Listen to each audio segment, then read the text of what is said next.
That paper bag material you saw, craft paper that was lined up in spools up there, that's what's made at the mill in front of us up here on the right-hand side. West Rock Smurfit is what it's called today. That's all they've ever made here. Both mills, the one behind us, Kurt told you about, as well as this one up here. Both came in 1939, depths of the Depression. We were a small fish village. We gave them the jobs and tax breaks, and they've been expanding ever since. And when they first showed up in the 1940s, they had a lot of pollutants, derivatives. They didn't know what to do with those. They just dumped them out here in the river. There was no EPA. No one held them accountable. They killed the river. Everything was dead out here. 100 tons an hour. They get stuffed into a big pot. It's a pressure cooker. They make a slurry soup out of it, and then they spray it on a series of hot rollers. That's how they make craft paper. Offensive smells, don't really have one here. The most offensive smell is this white pipe right over here at 1 o'clock. That's a black pipe. Birds sit up there at night, roost. It's warm, fresh water passing through it, so the pelicans painted white. There's a pelican poop over there. That doesn't smell too good on this side. That fishing boat on the other side's got the right spot. There's a couple of culprits up there right now. I see a couple of seagulls sitting up there. Residential area right up here in front of us, 1 o'clock, that's the original town site of Fernandina. The town got moved in the 1850s when David Yulee showed up. There wasn't any room for his train. It's only 5 blocks by 5 blocks. He went down to where you got on the boat, bought 600 acres, paid $5.82 an acre, and moved to the town. Folks followed him down there when he put a pit toilet in at the water's edge, washed out at high tide. Indoor plumbing lured folks down there. Squatters got into the empty buildings up here, lit it on fire twice in the late 1800s. That's why it's a residential. And nothing ever happened here. This was a great station. The war ended 1865. They never finished it, never were going to, and they all went home healthy, never shot at. Worked out real good. Today there's a Union soldier in there. He's guiding folks around in character. He's in a full woolen uniform. I know he's in there because the flag's flying. That's the Grand Luminary flag, flew for the Union side during the Civil War. It has a blue patch with a white star in it, made up of 36 individual little white stars. If it had the black rim sewn around it, it'd be known as the morning flag or the Grand Luminary flag. That was a flag that was draped over Lincoln's coffin and John F. Kennedy's coffin as well.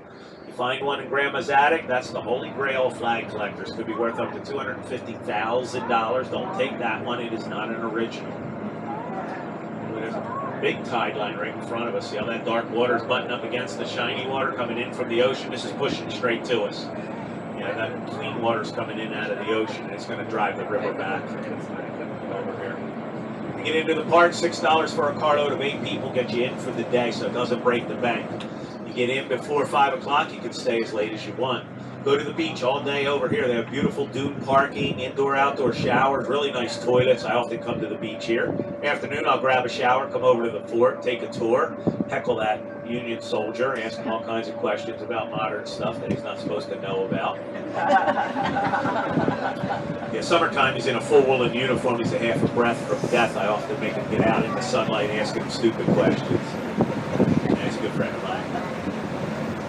Come into the park, bring something to eat. Down there, chocolate and ice cream at the gift shop.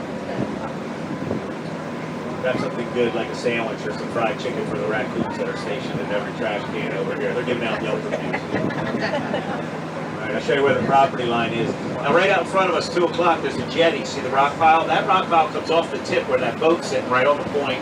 It goes out 3 miles, all the way to that red can where there's a boat parked out there now. On the Florida side, it goes all the way out 2 miles to where those boats are parked out there. You're coming in at nighttime, you might hit those rock piles. Half a tide or high tide, they're underwater. You can't see them. Lots of boats get smashed in here. That beautiful blue boat you saw tied up where the dolphin was, that's his second boat. He bought a brand new boat out of Barnegat, New Jersey from Viking Yacht, 60 foot, fell asleep at the wheel on his way home, went right over the rock pile, ruined it. Had to order another one, so I got a 68 footer. Extra 8 foot will do it good. One direction or the other. So if it's an outgoing tide, you beach and take your kids to the bathroom. 2 minutes later, you're stuck. There's a horse right in front of us. See him out there? In the dunes. That's a wild horse. Never touched by human hands. Wild horses have been on this island for over 450 years. Spanish first brought them here with pigs, chickens, goats, cattle. They used it as a stop and shop and would drop off the groceries right here, come back and get them as needed.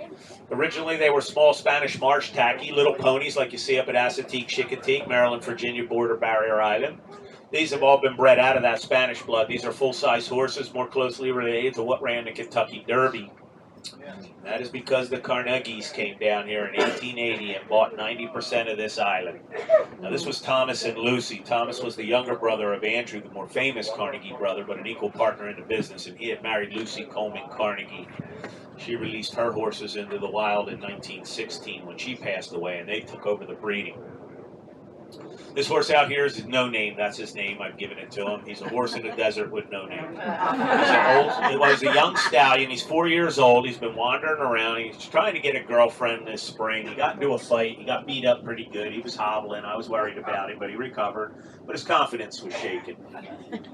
Tomorrow night I'm going to pick him up right here on the beach. We're going to the Palace Saloon. Get his confidence back. My man. He's forced to walk around by himself. What happens, they're all in bands. That's a family group. One dominant male stallion, his ladies, and his offspring. If he has a male born into the band, he gets kicked out. Before he's 2 years old, he's a threat to the father, and that's when he wanders around like this horse. Right around year 4 or 5, they begin to fight really good, and they're usually pretty successful at stealing a lady. A daughter, hopefully. A mare, if not, and the fight is on, and we've seen that out here. There sometimes it results in death. It can be sad. They're wild. They've never been touched by human hands. There's no tags in the ear.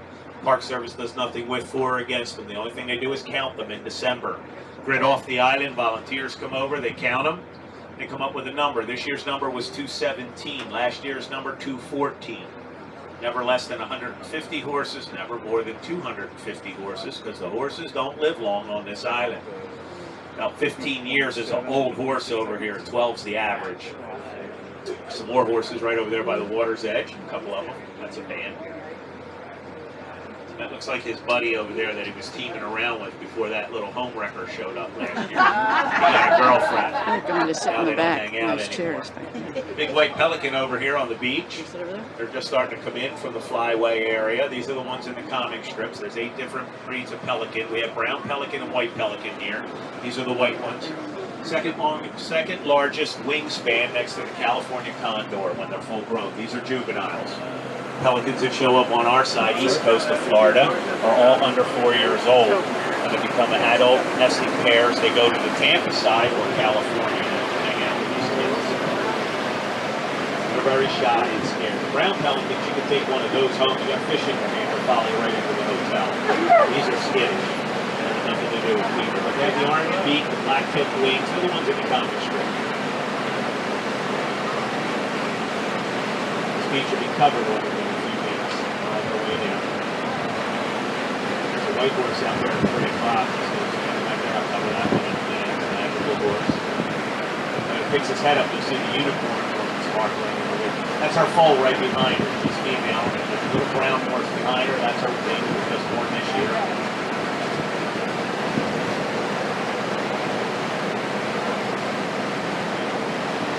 Wild horses. These horses don't live very long because they're eating the grass. Nobody feeds them. The problem with their lifespan out here is eating that marsh grass they're mowing down right now. That's Spartinus, Flora, it's loaded with salt and sand. These horses crave salt. They eat it all day, every meal. High blood pressure, strokes. Shortens their life, but they never overpopulate. Day behind us at 4 o'clock, fills up at high tide, and almost cover that horse with me. So it's $1,000 a night per couple. Meals or excursions are gratuity, everything with alcohol. I think it's pricey. Food's better than 5 stars. JFK and his wife got married, Junior. Remember they went into Georgia like a 97% of this island will